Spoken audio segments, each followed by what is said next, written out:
Hello guys, అందరూ ఎలా ఉన్నారు? ఈరోజు అయితే మిమ్మల్ని ఎల్బీ నగర్ దగ్గర ఉన్న అర్బన్ మాయా బజార్కి అయితే తీసుకొచ్చినాం.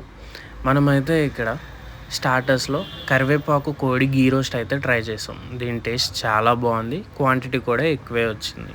దాని తర్వాత చికెన్ పానీపూరి అయితే ట్రై చేసాం.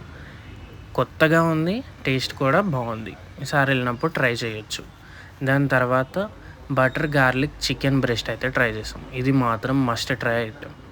ఈసారి వెళ్ళినప్పుడు దీన్ని మాత్రం అస్సలు మిస్ చేయకు. దాని తర్వాత బటర్ నాన్స్లోకి బటర్ చికెన్ అయితే చెప్పుకున్నాం. ఈ పీసెస్ కూడా చాలా బాగా కుక్ అయినాయి. బటర్ నాన్ కూడా సాఫ్ట్గానే వచ్చింది. దాని తర్వాత మటన్ కుక్కర్ పలావ్ అయితే ట్రై చేసాం. దీని టేస్ట్ మాత్రం వేరే లెవెల్. ఇది మాత్రం మస్ట్ ట్రై ఐటమ్. పీసెస్ కూడా చాలా బాగా కుక్ అయినాయి. మీకు ఇది కావాలంటే ఫస్ట్ స్టార్టర్స్తో పాటు ఆర్డర్ ఇచ్చేయండి, ఎందుకంటే ఇది కొంచెం టైం తీసుకుంటుంది. దాని తర్వాత మాక్టైల్స్లో ఆరెంజ్ సాల్సా అయితే ట్రై చేసాం. దీని టేస్ట్ యావరేజ్. ఇంకా డెజర్ట్స్లోకి వచ్చేటప్పటికి brownie with ice cream, mango tres leches, ఇంకా పాట్ జున్ను అయితే ట్రై చేసాం. డెజర్ట్స్ టేస్ట్ కూడా బాగానే ఉంది, వెళ్ళినప్పుడు ట్రై చేయొచ్చు. మస్ట్ ట్రై వచ్చేసి మ్యాంగో ట్రెస్లీచెస్ ఇంకా బ్రౌనీ విత్ ఐస్ క్రీమ్. ఇక్కడ ఆల్కహాల్లో కూడా చాలా ఆప్షన్స్ ఉన్నాయి. నచ్చితే లైక్, ఫాలో, షేర్ చేయడం మర్చిపోకు. ఉంటాను మరి, జాగ్రత్త. బాయ్, జై హింద్.